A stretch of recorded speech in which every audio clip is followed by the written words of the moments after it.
ಪ್ರಬಲ ಜನಲೋಕಪಾಲ್ ಮಸೂದೆ ಜಾರಿಗೆ ಆಗ್ರಹಿಸಿ ದೆಹಲಿಯ ರಾಮಲೀಲಾ ಮೈದಾನದಲ್ಲಿ ಅಣ್ಣಾ ಹಜಾರೆ ನಡೆಸ್ತಾ ಇರತಕ್ಕಂಥ ನಿರಶನ 12ನೇ ದಿನಕ್ಕೆ ಕಾಲಿಟ್ಟಿದೆ. ಮಸೂದೆ ಕಗ್ಗಂಟು ಹಾಗೆ ಮುಂದುವರೆದಿದೆ. ಸಂಸತ್ನಲ್ಲಿ ನಿನ್ನೆ ಈ ಬಗ್ಗೆ ಚರ್ಚೆ ನಡೆದಿಲ್ಲ. ಹೀಗಾಗಿ ಇಂದು ಸಂಸತ್ತಿನ ವಿಶೇಷ ಅಧಿವೇಶನ ನಡೆಯಲಿದ್ದು ಜನಲೋಕಪಾಲ್ ಮಸೂದೆ ಸೇರಿದಂತೆ ಒಟ್ಟು 4 ಮಸೂದೆಗಳು ಚರ್ಚೆಗೆ ಬರಲಿವೆ.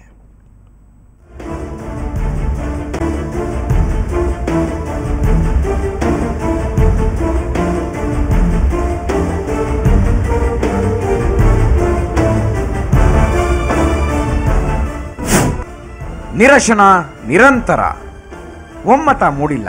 ಅಣ್ಣನ ಬೇಡಿಕೆಗಳಿಗೆ ಪೂರ್ಣ ಬೆಂಬಲ ಸಿಕ್ಕಿಲ್ಲ. ಲೋಕಸಭೆಯಲ್ಲಿ ಮಸೂದೆ ಕುರಿತು ಚರ್ಚೆಯೇ ನಡೆದಿಲ್ಲ.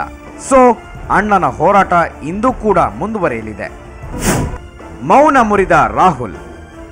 ಲೋಕಪಾಲ್ ಮಸೂದೆ ಗದ್ದಲ ಗೊಂದಲಗಳ ಬಗ್ಗೆ ಕಾಂಗ್ರೆಸ್ ಯುವರಾಜ ರಾಹುಲ್ ಗಾಂಧಿ ಮೌನ ಮುರಿದಿದ್ದಾರೆ. ಲೋಕಸಭೆ ಶೂನ್ಯ ವೇಳೆಯಲ್ಲಿ ಮಾತನಾಡಿದ ರಾಹುಲ್ ಕೆಲ ದಿನಗಳ ಬೆಳವಣಿಗೆಗಳ ಬಗ್ಗೆ ಕಳವಳ ವ್ಯಕ್ತಪಡಿಸಿದರು. ಅಣ್ಣಾ ಹಜಾರೆ ಹೋರಾಟಕ್ಕೆ ಅಭಿನಂದನೆ ಸಲ್ಲಿಸುತ್ತೇನೆ ಅಂದ ರಾಹುಲ್, ಲೋಕಪಾಲ್ ಸ್ವಾಯತ್ತ ಸಂಸ್ಥೆಯಾಗಬೇಕಿದೆ.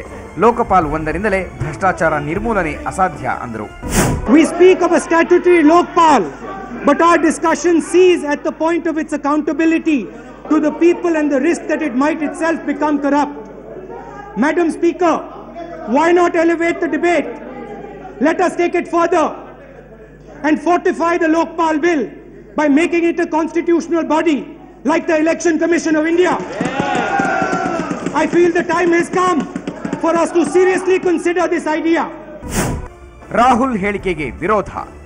ರಾಹುಲ್ ಭಾಷಣಕ್ಕೆ ವಿಪಕ್ಷಗಳು ತೀವ್ರ ವಿರೋಧ ವ್ಯಕ್ತಪಡಿಸಿದವು. ಈ ಬಗ್ಗೆ ಪ್ರತಿಕ್ರಿಯಿಸಿದ ಬಿಜೆಪಿ ನಾಯಕ ಅನಂತಕುಮಾರ್, ಯುಪಿಎ ಸರ್ಕಾರವನ್ನ ಮನಮೋಹನ್ ನಡೆಸುತ್ತಿದ್ದಾರೋ ಅಥವಾ ರಾಹುಲ್ ಗಾಂಧಿ ನಡೆಸ್ತಾ ಇದ್ದಾರೋ ಗೊತ್ತಾಗ್ತಾ ಇಲ್ಲ. ದೇಶಕ್ಕೆ ರಾಹುಲ್ ಗಾಂಧಿಯ ಪ್ರವಚನ ಬೇಕಾಗಿಲ್ಲ ಅಂದರು. ಅಲ್ಲದೆ ಜನಲೋಕಪಾಲ ಮಸೂದೆಗೆ ಬಿಜೆಪಿ ಹಾಗೂ ಇಡೀ ದೇಶದ ಅಭಿಮತವಿದೆ ಅಂದರು.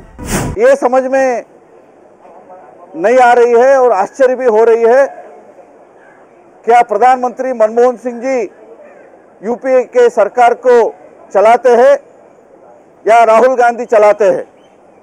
देश को राहुल गांधी का प्रवचन नहीं चाहिए. सरकारी लोकपाल बिल मैलाफाइड है. अन्ना हजारे की जन लोकपाल बिल बोनाफाइड है. उसके आधार पर एक प्रभावशाली जन लोकपाल बिल बनना चाहिए. ये भारतीय जनता पार्टी का और पूरा देश का अभिमत है. ಮತ್ತೆ ಸರ್ವಪಕ್ಷ ಸಭೆ.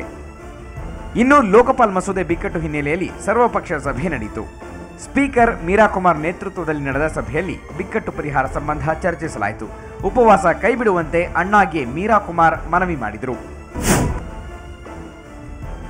ರಾಮಲೀಲಾ ಮೈದಾನಕ್ಕೆ ಬಿಜೆಪಿ ನಾಯಕ ಅನಂತಕುಮಾರ್, ಗೋಪಿನಾಥ್ ಮುಂಡೆ ಭೇಟಿ ನೀಡಿ ಅಣ್ಣಾ ಹಜಾರೆಯೊಂದಿಗೆ ಚರ್ಚಿಸಿದರು. ಕೇಂದ್ರ ಸಚಿವ ವಿಲಾಸರಾವ್ ದೇಶಮುಖ್ ಕೂಡ ಅಣ್ಣಾ ಜೊತೆ ಚರ್ಚೆ ನಡೆಸಿದರು. ಇದೆಲ್ಲದರ ನಡುವೆ ಇಂದು ಸಂಸತ್ನಲ್ಲಿ ಒಟ್ಟು 4 ಮಸೂದೆಗಳು ಚರ್ಚೆಗೆ ಬರಲಿವೆ. ಆದರೆ ಚರ್ಚೆಯ ಹಾದಿ ಎತ್ತ ಸಾಗುತ್ತದೆ ಎಂಬುದು ಸದ್ಯದ ಕುತೂಹಲ. ಬ್ಯೂರೋ ರಿಪೋರ್ಟ್, ಸುವರ್ಣ ನ್ಯೂಸ್ 24/7.